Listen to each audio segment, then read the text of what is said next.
High students आमार नाम hello Lopamudra. आमार चैनेलेर नाम हलो बायोलॉजी मंत्रा बाय लोपामुद्रा। आज के आमरा पढ़बो क्लास 9 एवं क्लास 11 एकटी खूब इम्पोर्टेंट टपिक सेटा हलो रेसपिरेशन। ठीक है, रेसपिरेशनर आज के इंट्रोडक्टरी पार्ट आमरा पढ़बो। एर परेर जे चैप्टारटा थाकबे, परेर जे टपिकटा थाकबे रेसपिरेशनर आंडारेरই ग्लाइकोलाइसिस, खूब इम्पोर्टेंट टपिक एवं प्रत्येक बछर 11 এই গ্লাইকোলাইসিস থেকে প্রচুর কোশ্চেন আসে। তো সেগুলো নিয়ে আমরা পড়বো, প্রসেস সম্পর্কে পড়বো, সেটা আমাদের নেক্সট ক্লাসে আমরা পড়বো। কিন্তু আজকে আমরা পড়বো হচ্ছে রেসপিরেশন। ক্লাস 9 এবং ক্লাস 11 খুব ইম্পর্টেন্ট টপিক রেসপিরেশন। আচ্ছা, তাহলে চলো শুরু করা যাক। তো ব্যাপারটা কি আছে, সবার ফার্স্ট যেটা আমরা পড়বো সেটা হচ্ছে রেসপিরেশন। রেসপিরেশনটা কি তোমরা সবাই জানো যে আমরা কি হয় শ্বাস প্রশ্বাস নিচ্ছি, তাই না? আমরা প্রশ্বাস নিচ্ছি, নিঃশ্বাস হচ্ছে ছেড়ে দিচ্ছি। অক্সিজেন নেওয়াটাকে বলা হয় প্রশ্বাস, কার্বন ডাইঅক্সাইড ছেড়ে দেওয়াটাকে বলা হয় নিঃশ্বাস। এই যে আমরা অক্সিজেন নিচ্ছি, এই অক্সিজেনটা কি হয় আমাদের যে খাদ্য বস্তু অর্থাৎ আমরা যা খাচ্ছি সমস্ত খাবারগুলোই কিন্তু ভেঙে ভেঙে আমাদের কিছু খাবারের সরল উপাদান পাওয়া যায়। সেগুলোর নাম কি? যেরকম তোমরা ক্লাস 7-এ পড়েছো একটা ওয়ার্ড গ্লুকোজ। সাধারণত আমরা যে সমস্ত কার্বোহাইড্রেট খাই সেই সমস্ত কার্বোহাইড্রেটগুলো পাচিত হয়ে সেটা সরল জটিল উপাদান থেকে ভেঙে সরল উপাদানে পরিণত হয় এবং সেই সরল উপাদানটির নাম হচ্ছে কার্বোহাইড্রেটের ক্ষেত্রে হচ্ছে সেটা হলো গ্লুকোজ। ওকে, আচ্ছা, তাহলে কি রেসপিরেশনে কি হয়? রেসপিরেশনে হচ্ছে আমরা যে খাবারটা খাচ্ছি অর্থাৎ কার্বোহাইড্রেট যেগুলো নিচ্ছি সেই সরল উপাদান গ্লুকোজ কি করে, এই যে আমরা অক্সিজেন ইনটেক করছি অর্থাৎ অক্সিজেন নিচ্ছি সেই অক্সিজেনের সঙ্গে জারিত হয়ে আমাদের দেহে কি তৈরি করবে? শক্তি তৈরি করবে। আমাদের দেহে শক্তি তৈরি করবে। শক্তির নাম কি তোমরা জানো? এটিপিকে আমরা এনার্জি কারেন্সি বলি। ক্লাস 8-এ তোমরা এটা পড়ে এসেছো যে এটিপিকে আমরা এনার্জি কারেন্সি বলি।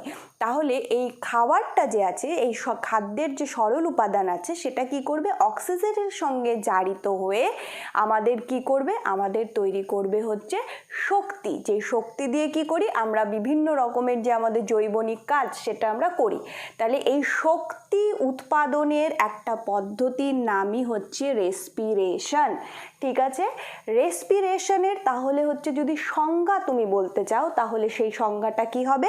সবার আগে রেসপিরেশনের যেটা আমাদের পড়তে হবে সেটা হচ্ছে কি আমি বলে দিচ্ছি একটু। রেসপিরেশনে আমরা মেইনলি যেটা সবার আগে পড়বো, এই সমীকরণ থেকে আমরা সংজ্ঞা লিখতে পারবো। ওকে, তো সবার ফার্স্টে আমরা যেটা পড়বো সেটা হচ্ছে রেসপিরেশনের হচ্ছে সমীকরণ। সমীকরণটা কি আমরা জানি? গ্লুকোজ। গ্লুকোজের হচ্ছে সংকেত কি? C6H12O6। এটা কি? গ্লুকোজ। আমরা যে খাবার খাচ্ছি সেই খাবারগুলো থাকে জটিল উপাদানে, সেটা ভেঙে কি তৈরি করে? গ্লুকোজ তৈরি করে। ঠিক আছে, এই গ্লুকোজ কি করে? গ্লুকোজ হচ্ছে আমরা কি করি? আমরা হচ্ছে অক্সিজেন নেই, আমরা শ্বাস প্রশ্বাসের আমরা যখন প্রশ্বাস নিচ্ছি তখন আমরা অক্সিজেন নিচ্ছি। তাহলে হচ্ছে অক্সিজেনের সঙ্গে কি হবে? 6O2 অক্সিজেনের সঙ্গে জারিত হবে এবং হচ্ছে কি তৈরি করবে? তৈরি করবে হচ্ছে কি আমরা যখন প্রশ্বাসের মাধ্যমে আমরা কি ছেড়ে দিই? Carbon dioxide. তাহলে 6 অণু যেহেতু অক্সিজেন নিয়েছি সেজন্য 6 অণু কার্বন ডাইঅক্সাইড আমাদের হচ্ছে বেরিয়ে যাবে। 6 অণু হচ্ছে জল তৈরি হবে এবং 686 কিলো ক্যালোরি তাপ উৎপন্ন হবে বা শক্তি উৎপন্ন হবে। তাহলে এখান থেকেই দেখো তোমরা সংজ্ঞাটা লিখতে পারবে যে জৈব রাসায়নিক বিক্রিয়ায়। কেন জৈব রাসায়নিক বিক্রিয়ায়? কারণ জৈব পদার্থ আমাদের শরীর হচ্ছে আমরা জীবিত, সেজন্য জৈব রাসায়নিক বিক্রিয়ায়। কেন রাসায়নিক পরে বলছি। যে জৈব রাসায়নিক বিক্রিয়ায় খাদ্য মধ্যস্থ স্থৈতিক শক্তি, এটা খাদ্যের মধ্যে এই শক্তিটা থাকে। ঠিক আছে, এই শক্তি কি হয়? অক্সিজেনের সঙ্গে জারিত হয়ে কার্বন ডাই অক্সাইড, জল এবং তাপ শক্তি বা এটিপি উৎপন্ন, আমরা পরে পড়বো যে কিভাবে এটিপি উৎপন্ন হয়, সেগুলো আমরা নেক্সট ক্লাসগুলোতে পড়বো। এবং হচ্ছে কি যে তাপ শক্তি উৎপন্ন করে সেই প্রসেসটাকে আমরা বলবো হচ্ছে রেসপিরেশন। রেসপিরেশনের বাংলা নাম কি? রেসপিরেশনের বাংলা নাম হলো শ্বসন। শ্বসন। রেসপিরেশনের বাংলা নাম হলো গিয়ে শ্বসন, ঠিক আছে? আচ্ছা, এরপরে আমরা কি পড়ব? এরপরে আমরা পড়ব যে এই রেসপিরেশনের আরেকটি নাম হলো, এই রেসপিরেশনকে বা শ্বসনকে আমরা কি বলবো? এই রেসপিরেশন বা শ্বসনকে আমরা বলবো হচ্ছে অপচিতিমূলক বিক্রিয়া। অপচিতিমূলক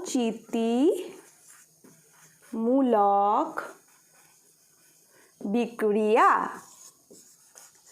অপচিতিমূলক বিক্রিয়া।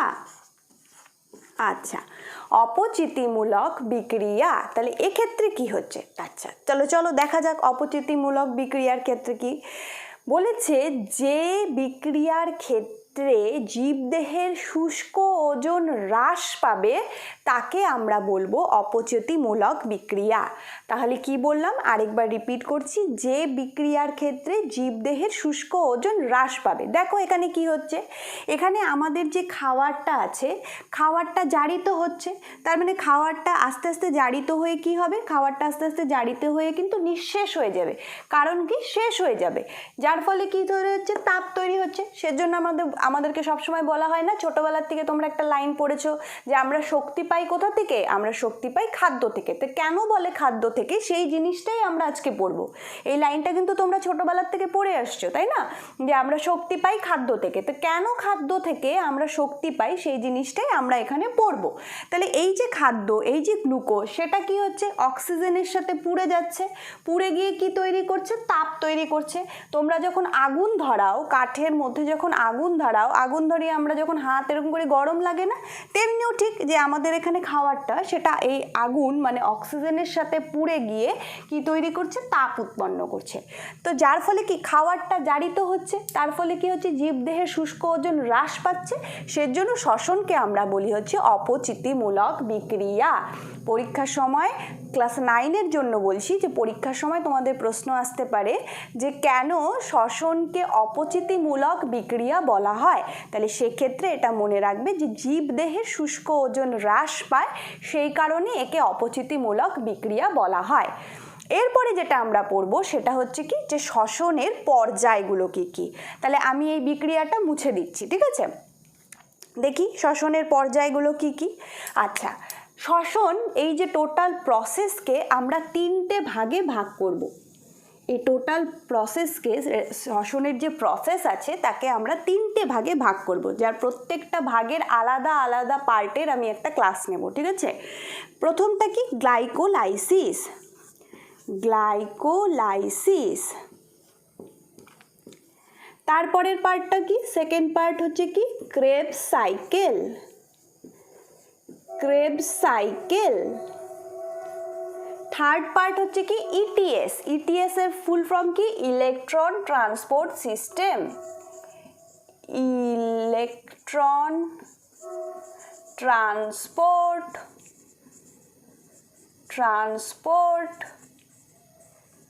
সিস্টেম। শর্টে কি বলা হয়? ETS, electron transport system. এই টোটাল রেসপিরেশনের পদ্ধতিকে আমরা 3টি পর্যায়ে ভাগ করব, তাদের নাম হচ্ছে এটা। এবার আমাদেরকে যেটা জানতে হবে, এই প্রত্যেকটা পর্যায় কোথায় কোথায় ঘটে।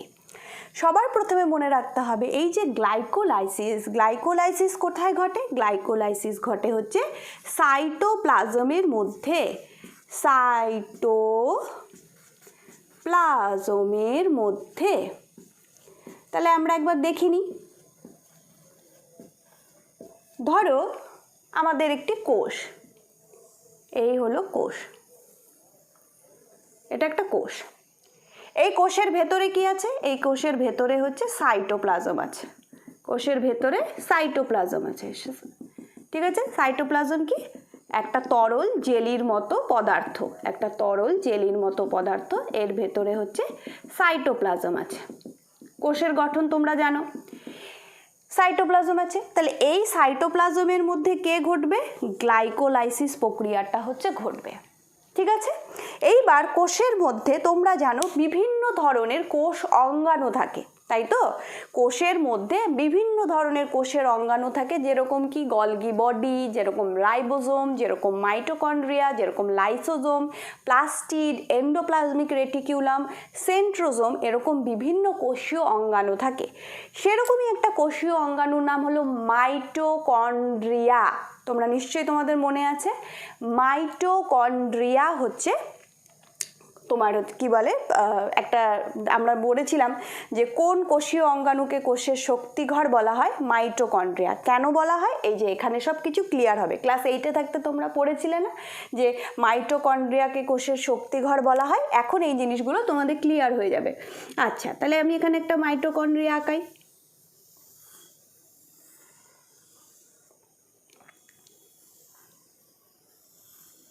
এই লাল দিয়ে যে আঁকালাম এটা কি? মাইটোকন্ড্রিয়া। মাইটোকন্ড্রিয়া,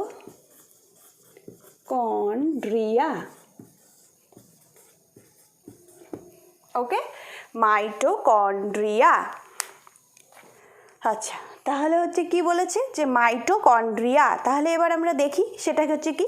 তাহলে ক্রেবস সাইকেল কোথায় ঘটে? ক্রেবস সাইকেল ঘটে হচ্ছে মাইটোকন্ড্রিয়ার ধাত্রে, অর্থাৎ এই যে ভেতরের যে পোর্শন আছে, এই মাইটোকন্ড্রিয়ার যে এই ভেতরের পোর্শন আছে, এই ভেতরের পোর্শনের মধ্যে হচ্ছে ক্রেবস সাইকেলটা ঘটে। তাহলে ক্রেবস সাইকেল কোথায় ঘটবে? মাইটোকন্ড্রিয়ার ধাত্রে। আর এটার ইংরাজি কি? Matrix of mitochondria. তা আমি ইংলিশটা লিখছি, ওকে? ম্যাট্রিক্স অফ মাইটোকন্ড্রিয়া, ওকে। কোথায় ঘটবে ম্যাট্রিক্স অফ মাইটোকন্ড্রিয়া? কি এই যে এখানটা, এই জায়গাটার মধ্যে হচ্ছে তোমার ঘটবে হচ্ছে ক্রেবস সাইকেল। এরপরে আমরা পড়বো যে ইটিএস সিস্টেম কোথায় ঘটে। ইটিএস সিস্টেম ঘটে হচ্ছে, আমি আরেকটা কালি পেন নিচ্ছি। ইটিএস সিস্টেম কোথায় ঘটে? ইটিএস সিস্টেম ঘটে হচ্ছে মাইটোকন্ড্রিয়ার অন্তঃপর্দায়। মাইটোকন্ড্রিয়ার অন্তঃপর্দায়। এখানে ডাবল লেয়ার আছে, হ্যাঁ, তোমরা দেখতে পাচ্ছ এখানে ডাবল লেয়ার আছে। এই ডাবল লেয়ারে যে ইনার লেয়ার অর্থাৎ অন্তঃপর্দার মধ্যে হচ্ছে ইটিএস সিস্টেম ঘটে। তাহলে কি লিখব? Inner membrane of mitochondria. Inner membrane of mitochondria, okay. Inner membrane of মাইটোকন্ড্রিয়ার মধ্যে ঘটে হচ্ছে ইটিএস সিস্টেম, ঠিক আছে।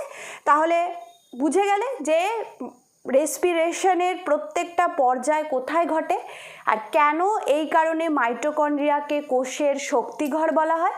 কারণ মাইটোকন্ড্রিয়ার মধ্যে রেসপিরেশন হওয়ার জন্য মাইটোকন্ড্রিয়ার বিভিন্ন যে জায়গা আছে, যেরকম ধাত্র, যেরকম হচ্ছে তোমার ইনার মেমব্রেন, সেখানে কি হয়?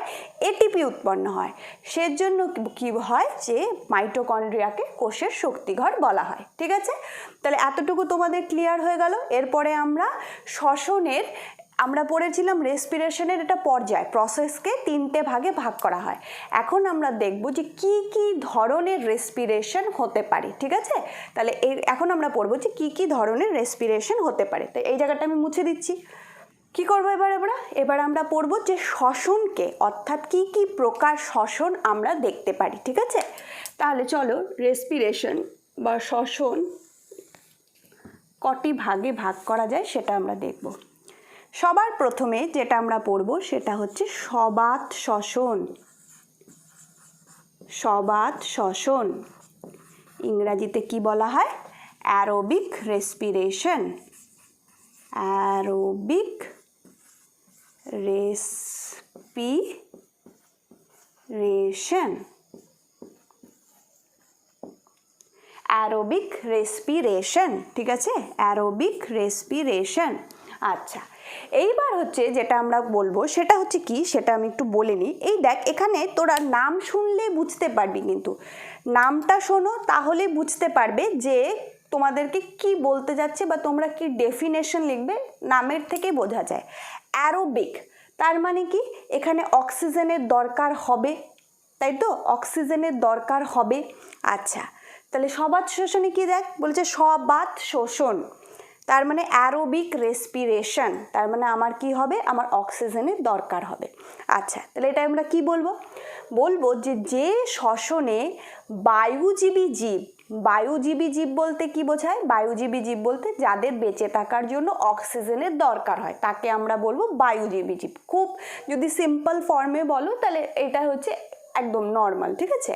তাহলে কি বললাম, যে সবাত শ্বসনে বায়ুজীবী জীব কি করবে, বায়ুজীবী জীব কি করবে, অক্সিজেনের উপস্থিতিতে উৎসেচকের সাহায্যে, কি বললাম, যে শ্বসনে বায়ুজীবী জীব অক্সিজেনের উপস্থিতিতে, অ্যারোবিক রেসপিরেশন, তাহলে অটোমেটিকলি কি হচ্ছে, আমার অক্সিজেন লাগবে, অক্সিজেনের উপস্থিতিতে জারিত হয়ে, অবশ্যই সম্পূর্ণরূপে জারিত হয়ে প্রচুর পরিমাণে তাপ শক্তি উৎপন্ন করবে, তাকেই আমরা বলবো হচ্ছে সবাত শ্বসন। তাহলে সবাত শ্বসনের ক্ষেত্রে কি হতে হবে, নাম্বার 1 বায়ুজীবী জীব হতে হবে, নাম্বার 2 অক্সিজেনের দরকার পড়বে, নাম্বার 3 খাদ্য যে আছে, খাদ্যর যে শক্তি আছে অর্থাৎ গ্লুকোজ সম্পূর্ণরূপে জারিত হয়ে প্রচুর পরিমাণে কি হবে, তাপ শক্তি উৎপন্ন করবে, তাকে আমরা বলবো হচ্ছে সবাত শ্বসন। ঠিক আছে, তাহলে সবাত শ্বসনের যদি তোমরা রাসায়নিক সমীকরণ লিখতে যাও তাহলে কোনটা, যেটা আমি শ্বসনে লিখিয়েছিলাম, শ্বসনের রাসায়নিক সমীকরণটাই হচ্ছে বেসিক্যালি অ্যারোবিক রেসপিরেশনের হচ্ছে সমীকরণ। তাহলে হচ্ছে লিখি C6H12O6, এটা কি গ্লুকোজ, তার সাথে কি হবে 6 অণু অক্সিজেন লাগবে, কি তৈরি করবে, তৈরি করবে হচ্ছে 6 অণু কার্বন ডাই অক্সাইড, 6 অণু জল, আর কি তৈরি করবে 686 কিলো ক্যালোরি তাপ তৈরি করবে, তাপ তৈরি করবে। ঠিক আছে, এটা হচ্ছে গিয়ে কাকে বলবো, সবাত শোষণ। ওকে, আচ্ছা, এরপরে যেটা আমরা পড়বো সেটা হচ্ছে কি অবাত শ্বসন। ঠিক আছে, অবাত শ্বসন, তাহলে লিখি এখানটায় অবাত শোষণ, অবাত শ্বসন, তাহলে ইংরাজি কি হবে, অ্যানারোবিক,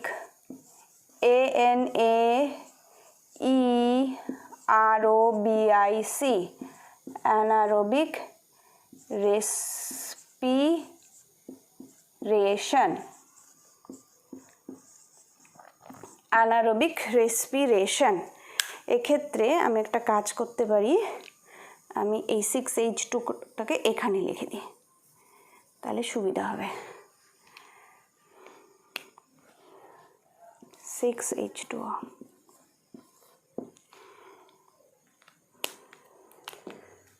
আচ্ছা, এইবার আমরা কি পড়বো, দেখো অবাত শোষণ অ্যানারোবিক রেসপিরেশন, তার মানে হচ্ছে কি এক্ষেত্রে কি হবে, এক্ষেত্রে অক্সিজেনের দরকার পড়বে না।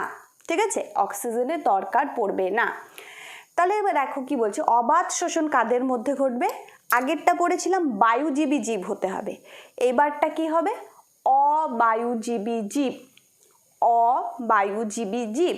ঠিক আছে, তাহলে হচ্ছে কি, যে শ্বসন প্রক্রিয়ায় অক্সিজেনের অনুপস্থিতিতে, অর্থাৎ অক্সিজেন ছাড়া, ঠিক আছে, কি হবে অবায়ুজীবী যে জীব আছে, অবায়ুজীবী অর্থাৎ যাদের বাঁচার জন্য অক্সিজেনের দরকার পড়ে না, সেই সমস্ত জীবেদের কোষে কি হবে, অক্সিজেন যুক্ত জৈব যৌগ লাগবে।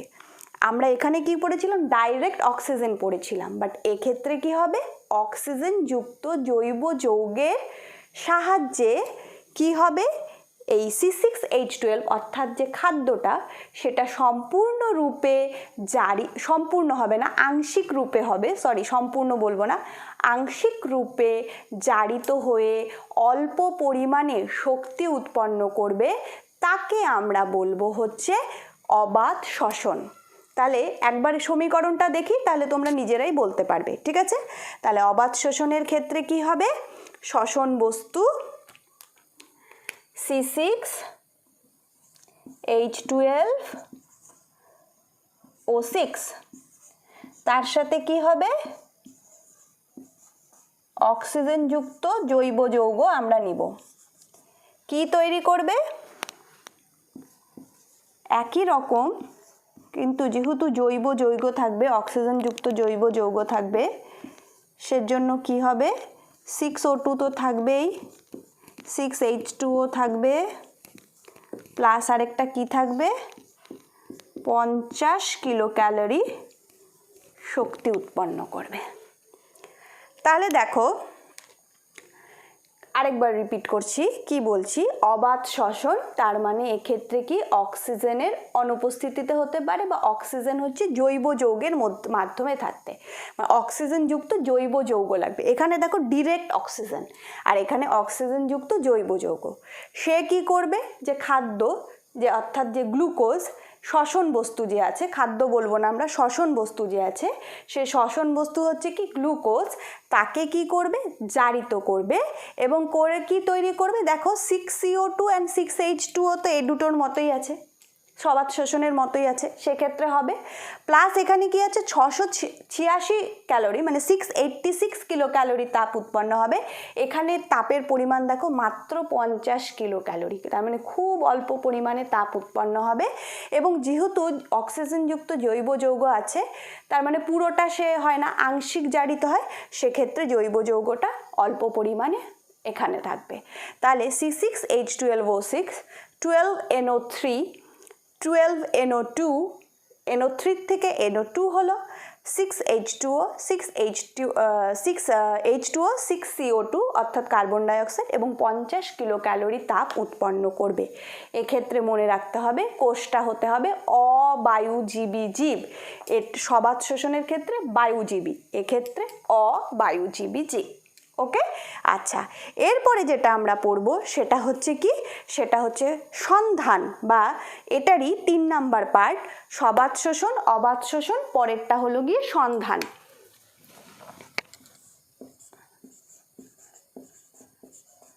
সন্ধান, আচ্ছা, সন্ধানকে ইংরেজিতে কি বলে? ফার্মেন্টেশন। ফার্মেন্টেশন হলো ফার্মেন্টেশন। আচ্ছা, এইবার আমরা যেটা পড়ব সেটা হচ্ছে কি? ফার্মেন্টেশন। ফার্মেন্টেশন কথাটার মানে কি? তাহলে সন্ধান বা ফার্মেন্টেশন বলতে আমরা কি বুঝবো? বলবো হচ্ছে যে শ্বসনে কি হবে? অবায়ুজীবী জীব, অর্থাৎ কি, যে সমস্ত জীবেদের বাঁচার জন্য অক্সিজেনের দরকার পড়ে না, সেই সমস্ত জীব, তারা কারা? মেইনলি হচ্ছে ব্যাকটেরিয়া, মোনেরা বা প্রোটিস্টা হতে পারে, তাই তো? তাহলে সেই সমস্ত প্রাণীরা কি করবে? সেই প্রাণীরা বলবো না, সেই সমস্ত জীবেরা কি করবে? যে খাদ্যবস্তু আছে, খাদ্যবস্তুকে কি অক্সিজেনের অনুপস্থিতিতে বা অক্সিজেনযুক্ত জৈব যৌগ ছাড়া, তার মানে অক্সিজেনের কোনো দরকারই পড়বে না এখানটায়, ঠিক আছে? অক্সিজেনের কোনো দরকারই পড়বে না, সেই অক্সিজেন ছাড়া বা অক্সিজেনযুক্ত জৈব যৌগ ছাড়া কেবলমাত্র উৎসেচকের প্রভাবে, কেবলমাত্র কি উৎসেচকের প্রভাবে জারিত হয়ে সামান্য পরিমাণে শক্তি উৎপন্ন করবে, তাকে আমরা বলবো হচ্ছে সন্ধান বা ফার্মেন্টেশন। তাহলে কি বললাম? আরেকবার বলি, যে শ্বসন প্রক্রিয়ায় কি হবে? অবায়ুজীবী জীব অক্সিজেন ছাড়া এবং অক্সিজেনযুক্ত জৈব যৌগ ছাড়া কেবলমাত্র উৎসেচকের প্রভাবে শ্বসন বস্তুকে অর্থাৎ গ্লুকোজকে জারিত করে খুবই সামান্য পরিমাণে শক্তি উৎপন্ন করবে, তাকে আমরা বলবো হচ্ছে সন্ধান বা হচ্ছে কি ফার্মেন্টেশন। এইবার আমরা যেটা পড়ব, সন্ধানের কিছু ভাগ আছে, ঠিক আছে? তার আগে আমি এই জায়গাটা একটু মুছে দিই, কি কি পড়ে নিই। সবার ফার্স্ট যেটা আমরা পড়ব সন্ধান প্রক্রিয়ার মধ্যে, সেটা হচ্ছে কি কোহল সন্ধান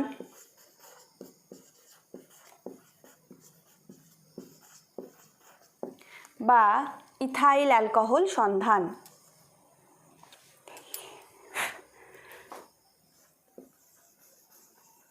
ইথাইল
আচ্ছা, এরপরে যেটা আমি বলতে যাচ্ছিলাম যে সন্ধান প্রক্রিয়াকে আমরা দুভাগে ভাগ করব। কি কি?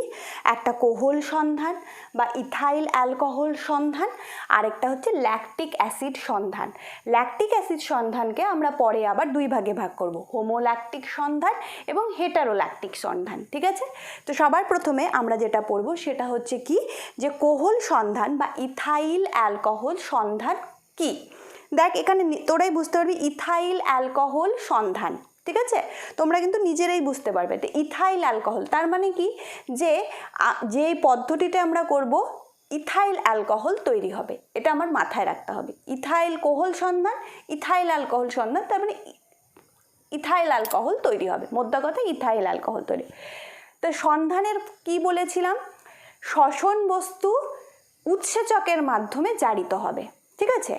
তাহলে যদি আমি রাসায়নিক সমীকরণ দিয়ে লিখি তাহলে কি আসবে সেটা আমরা একটু দেখি। আমি এক্ষেত্রে গ্রিন কালারের পেন ইউজ করছি।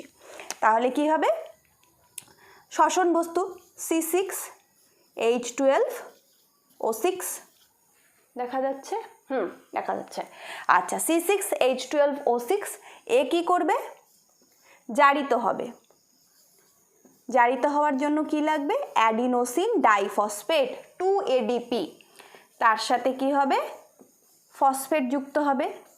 কি তৈরি করবে, ইথাইল অ্যালকোহল। এই গ্লুকোজ হচ্ছে কি, এবং পুরো বিক্রিয়াটা কার মাধ্যমে হবে, উৎসেচকের মাধ্যমে হবে, ঠিক আছে?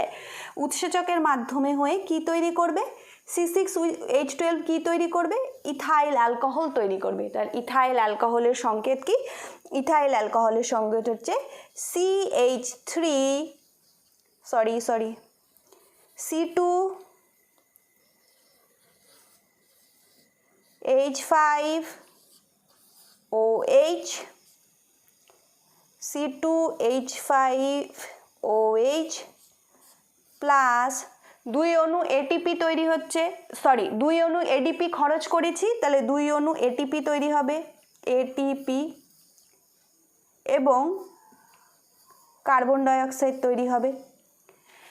তাহলে দেখো এখানে কি হচ্ছে, গ্লুকোজ থেকে কি তৈরি হচ্ছে, গ্লুকোজ থেকে তৈরি হচ্ছে ইথাইল অ্যালকোহল, এবং এডিপিটা কিসে পরিণত হচ্ছে, 2ADP প্লাস 2PI তৈরি করছে হচ্ছে এটিপি, এবং যেহেতু শ্বসনেরই একটা পর্যায় তাহলে কার্বন ডাইঅক্সাইড উৎপন্ন হওয়া মাস্ট, সেজন্য কার্বন ডাইঅক্সাইড তৈরি হচ্ছে। তাহলে তোমরা কি বলবে, যদি বলে কোহল সন্ধান কাকে বলে, কি বলবে, যে সন্ধান প্রক্রিয়ায় শর্করা, দ্যাট মিনস গ্লুকোজ, প্রধান যে বস্তু আমাদের গ্লুকোজ, সে কি করবে, অক্সিজেনের অনুপস্থিতিতে কি করবে, অক্সিজেনের অনুপস্থিতিতে উৎসেচকের সাহায্যে জারিত হয়ে কি তৈরি করবে, ইথাইল অ্যালকোহল, মেন যে বস্তু ইথাইল অ্যালকোহল সন্ধান, কোহল সন্ধান, ইথাইল অ্যালকোহল এবং কার্বন ডাই অক্সাইড হচ্ছে উৎপন্ন করবে এবং খুবই অল্প পরিমাণে তাপ উৎপন্ন করবে, সেই সন্ধান প্রক্রিয়াকে আমরা বলবো হচ্ছে ইথাইল অ্যালকোহল সন্ধান। ঠিক আছে, ইথাইল অ্যালকোহল সন্ধান। এরপরে যেটা আমরা পড়ব সেটা হচ্ছে ল্যাকটিক অ্যাসিড সন্ধান। তাহলে দেখ, এখানে ইথাইল অ্যালকোহল সন্ধান, এখানে ল্যাকটিক অ্যাসিড সন্ধান। তোমরা নিজেরাই বুঝতে পারছো, তার মানে কি হচ্ছে, এখানে যে শ্বসন বস্তু আছে গ্লুকোজ, সে জারিত হয়ে কি তৈরি করবে, ল্যাকটিক অ্যাসিড তৈরি করবে। ওকে, ল্যাকটিক অ্যাসিড তৈরি করবে। তাহলে কি, যদি তোমাকে সংজ্ঞা বলতে পারে তোমরা নিজেরাই লিখতে পারবে যে সন্ধান প্রক্রিয়ায় অবায়ুজীবী জীবকোষে শ্বসন বস্তু কি হবে, উৎসেচকের মাধ্যমে, সন্ধান প্রক্রিয়া মানে উৎসেচক লাগবে, উৎসেচকের মাধ্যমে জারিত হয়ে কি তৈরি করবে, ল্যাকটিক অ্যাসিড তৈরি করবে। আরেকটা কি তৈরি করবে, যেহেতু সন্ধান হচ্ছে সেজন্য হচ্ছে তোমার CO2 তৈরি হবে এবং খুব অল্প পরিমাণে শক্তি, এই যে শক্তি কি, এটিপি তৈরি করবে এবং খুব অল্প কার্বন ডাই অক্সাইড, অল্প পরিমাণে এটিপি তৈরি করবে, কার্বন ডাই অক্সাইড তৈরি করবে এবং ল্যাকটিক অ্যাসিড তৈরি করবে। সেই সন্ধান প্রক্রিয়াকে আমরা বলবো ল্যাকটিক অ্যাসিড সন্ধান। ঠিক আছে, আচ্ছা, এরপরে হচ্ছে যেটা আমাদের পড়তে হবে যে ল্যাকটিক অ্যাসিড সন্ধানকে আমরা দুই ভাগে ভাগ করব, একটা হোমোল্যাকটিক সন্ধান, একটা হেটারোল্যাকটিক সন্ধান। তাহলে হোমোল্যাকটিক সন্ধান কি, দেখ হোমোল্যাকটিক তার মানে কি, যে ল্যাকটিক অ্যাসিড সন্ধান প্রক্রিয়ায় শ্বসন বস্তু জারিত হয়ে কেবলমাত্র শুধু ল্যাকটিক অ্যাসিড তৈরি করবে, তাকে আমরা বলবো হোমোল্যাকটিক সন্ধান। আর যে ল্যাকটিক অ্যাসিড সন্ধানে শ্বসন বস্তু জারিত হয়ে ল্যাকটিক অ্যাসিডের সাথে আরেকটা কোনো জৈব অ্যাসিড তৈরি করবে, সেটা ইথাইল অ্যালকোহলও হতে পারে, সেই ল্যাকটিক অ্যাসিড সন্ধানকে আমরা বলবো হচ্ছে হেটারোল্যাকটিক অ্যাসিড সন্ধান। হেটারো মানে ল্যাকটিক অ্যাসিড ছাড়াও আরেকটা কোনো জৈব অ্যাসিড তৈরি হবে, আর হোমোল্যাকটিক মানে কেবলমাত্র ল্যাকটিক অ্যাসিডই তৈরি হবে, সেটা তাহলে হোমোল্যাকটিক সন্ধান আর হেটারোল্যাকটিক সন্ধান। নিশ্চয়ই সংজ্ঞাটা বুঝতে পারছিস কি হবে। আচ্ছা, এইবার একটা দুটো খুব মানে জিনিস বলবো, যেটা আমরা আমাদের দৈনন্দিন জীবনে আমরা যে জিনিসগুলোকে দেখি, বুঝি, কিন্তু আমরা হয়তো সঠিক সংজ্ঞাটা জানি না বা ডেফিনেশনটা জানি না, সেই জিনিসটা আজকে আমি একটু বলে দিচ্ছি। সেটা কি, এই যে আমরা এখন সন্ধান প্রক্রিয়া পড়লাম, তো সন্ধান প্রক্রিয়ার মধ্যে আমি একটা জিনিস বলবো, সেটা হচ্ছে কি, অনেক সময় দেখবে আমাদের দাঁতের মধ্যে, আমাদের দাঁত সাদা রঙের দাঁত, আমরা সবাই জানি, আমাদের দাঁতের মধ্যে কি হয়, দেখবে ঘুম থেকে উঠলে বা দুপুরবেলায় তুমি অনেকক্ষণ ব্রাশ করনি, মানে সকালবেলায় ব্রাশ করেছো, দুপুরে ব্রাশ করনি, হয়তো কি দেখবে যে রাতের দিকে দাঁতের উপরে একটু সাদা সাদা জিনিস লেগে থাকে, তাই না, লাইক একটা হোয়াইট স্লিপারি একটা জিনিস দাঁতের মধ্যে লাগা থাকে, বিশেষত এই ভেতরের দাঁতগুলোতে। ঠিক আছে, সেই জিনিসটাকে বলা হয় প্লাক। ঠিক আছে, প্লাক।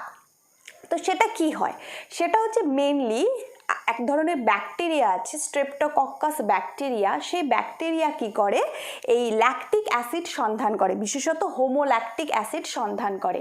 সেই হোমোল্যাকটিক অ্যাসিড সন্ধান করে কি হয়, আমরা তো খাচ্ছি, আমরা তো ভাত খাচ্ছি বা যে কোনো জিনিস যেটা খাই সেটার মধ্যে কার্বোহাইড্রেটের পরিমাণ বেশি থাকে, তাহলে এগুলো আমাদের কি হয়, দাঁতে লেগে থাকে। দ্যাট মিনস তোমরা জানো আমাদের দাঁতে অনেক, সেজন্য বলা হয় দুবার ব্রাশ করতে হয়, সকালে এবং রাতে ব্রাশ তো একদম অবশ্যই করতে হয়। ঠিক আছে, কেন করব সেটাই আমি বলছি। তো কি হয়, ওই খাবারগুলো আমাদের দাঁতের ভেতরে দাঁতের কর্নারের ভেতরে লাগা থাকে। সেই স্ট্রেপ্টোকক্কাস ব্যাকটেরিয়াটা কি করে, ওই আমাদের যে দাঁতের মধ্যে যে খাবারগুলো লেগে থাকে, যে কার্বোহাইড্রেট বা গ্লুকোজ, সেটাকে কি করে, ল্যাকটিক অ্যাসিড করে দেয়, ভেঙে ল্যাকটিক অ্যাসিডের একটা প্রলেপ দাঁতের মধ্যে করে রাখে। এবার এটাকে যদি আমরা ঠিকমতো প্রপার ওয়েতে ব্রাশ না করি, তাহলে কি করবে, এটা আমাদের দাঁতের মধ্যে কেরিজ তৈরি করে দেয়। কেরিজ কি, দেখবে কালো কালো দাগ হয়ে যায়, আমরা বলি না দাঁতে পোকা হয়েছে, তারপরে তারপরে তো ক্যাভিটি হয়ে যায়, দাঁতগুলো ভেঙে যায়, গর্ত হয়ে যায়, ব্যথা হয় তখন, তাই না, তার আগে দাঁতগুলো কালো হয়ে যায়, এটাকে বলে কেরিজ। ঠিক আছে, কেরিজ হওয়ার পরে ক্যাভিটি হয়, মানে দাঁতগুলো গর্ত হয়ে যায়। তাহলে যে আমরা বলি দাঁতের পোকা হয়েছে, বেসিক্যালি হচ্ছে এই হোমোল্যাকটিক অ্যাসিড সন্ধানের ফলে আমাদের দাঁতগুলো কেরিজ হয়ে যায়। আর একবার যদি কেরিজ ধরে যায় তাহলে দাঁত ক্ষয়ে যাবে, ভেঙে যাবে, তারপর তো খুব ব্যথা হবে। আমরা বলি যে এটা দাঁত ব্যথা কেন হচ্ছে, সেজন্য দুবার ব্রাশ করা অবশ্যই দরকার, ঠিক আছে? প্রপার ওয়েতে ব্রাশ করবে। আচ্ছা, এরপরে আরেকটা জিনিস যেটা বলবো সেটা হচ্ছে খেজুরের রস। দেখবে বাড়িতে মা বাবারা বলে যে খেজুরের রস ভোরবেলা আমরা নিয়ে পেরে রাখি এবং তাড়াতাড়ি সকাল 7টা 8টার মধ্যেই বলা হয় যে খেজুরের রস তোমরা খেয়ে ফেলো, কিন্তু বেশি দুপুরবেলায় খেজুরের রস খাওয়া উচিত নয়, কারণ খেজুরের রসটাকে বলা হয় গেজিয়ে ওঠা। অর্থাৎ খেজুরের রস তখন যদি তুমি দুপুরবেলা 1টা 2টার দিকে যদি তুমি খেজুরের রস খাও তাহলে কি হবে যে আমাদের অনেক সময় হয় যে ওটাকে বলা হয় নেশা করা হয়। তো কেন সেটা নেশা করা হয়? খেজুরের রস তো একটা ফলের রস, কেন সেটাকে আমরা বলা হয় যে খেজুরের রস খেলে নেশা হয়ে যাচ্ছে, কেন সেটা হচ্ছে সেটা আমরা পড়বো। সেটা কেন হচ্ছে? কারণ হচ্ছে কোহল সন্ধান বা ইথাইল অ্যালকোহল সন্ধান। কেন হচ্ছে? সেটা হচ্ছে খেজুরের রস মিষ্টি, খেজুরের রসে কি থাকবে? অবশ্যই গ্লুকোজ থাকবে। তাহলে খেজুরের রস যত দিন বাড়বে, অর্থাৎ যত দুপুর দিকে যাব আমরা, খেজুরের রসের মধ্যে কি থাকে? ব্যাকটেরিয়া থাকে। ব্যাকটেরিয়াগুলো কি করে? খেজুরের রসকে কোহল সন্ধান প্রক্রিয়ায় খেজুরের রস থেকে ইথাইল অ্যালকোহল তৈরি করে দেয়। তো ইথাইল অ্যালকোহল যখন তুমি খাবে তখন কি হয় যে অনেক সময় যেটা হয় যে নেশাগ্রস্ত হয়ে যায়। সেজন্য বলা হয় যে খেজুরের রস গেজিয়ে ওঠে, যত দুপুর দিকে যায় বলে যে গেজিয়ে ওঠে। কেন গেজিয়ে ওঠে? কারণ ইথাইল অ্যালকোহল তৈরি হয়। এই দুটো জিনিস আমাদের ব্যবহারিক দৈনন্দিন জীবনের এটা খুব ইম্পর্টেন্ট উদাহরণ, যেটা আমি তোমাদেরকে বললাম ল্যাকটিক অ্যাসিড সন্ধান এবং ইথাইল অ্যালকোহলের মধ্যে, সেটা হচ্ছে রিজনটা এটাই। এছাড়াও আরেকটা জিনিস আছে, দেখবে আমরা যারা বেশি এক্সারসাইজ করি না, হঠাৎ করে যদি এক্সারসাইজ করি তাহলে আমাদের গা হাত পা খুব ব্যথা হয়। কেন হয়? ল্যাকটিক অ্যাসিড সন্ধান, ঠিক আছে? ল্যাকটিক অ্যাসিড সন্ধানের জন্য হয়, কারণ আমাদের পেশির মধ্যে গ্লাইকোজেন থাকে। এবার আমরা প্রচুর যদি এক্সারসাইজ করি তো কারণ হচ্ছে পেশির যে গ্লাইকোজেন আছে, ল্যাকটিক অ্যাসিড সন্ধান হয়, তার ফলে খুব ব্যথা হয়। তারপরে দেখবে কয়েকদিন তুমি যদি রেস্ট দাও আবার ব্যথাটা ঠিক হয়ে যায়, তখন তারপরের থেকে যদি এক্সারসাইজ করো আর ব্যথা হয় না, কিন্তু প্রথম এটা করলে খুব ব্যথা হয়, ঠিক আছে? তো আজকে এতটুকুই থাকলো। এর পরের দিন আমরা পড়বো হচ্ছে গ্লাইকোলাইসিস, রেসপিরেশনের খুব ইম্পর্টেন্ট রেসপিরেশন প্রসেসের যে ফার্স্ট জিনিসটা আছে গ্লাইকোলাইসিস, সেই গ্লাইকোলাইসিস সম্পর্কে আমরা নেক্সট ক্লাসে হচ্ছে পড়বো। আর আজকের যে ভিডিওটি আছে যদি তোমাদের ভালো লাগে তাহলে অবশ্যই লাইক করো, আর যদি আমার চ্যানেলটি ভালো লাগে তাহলে অবশ্যই সাবস্ক্রাইব করো।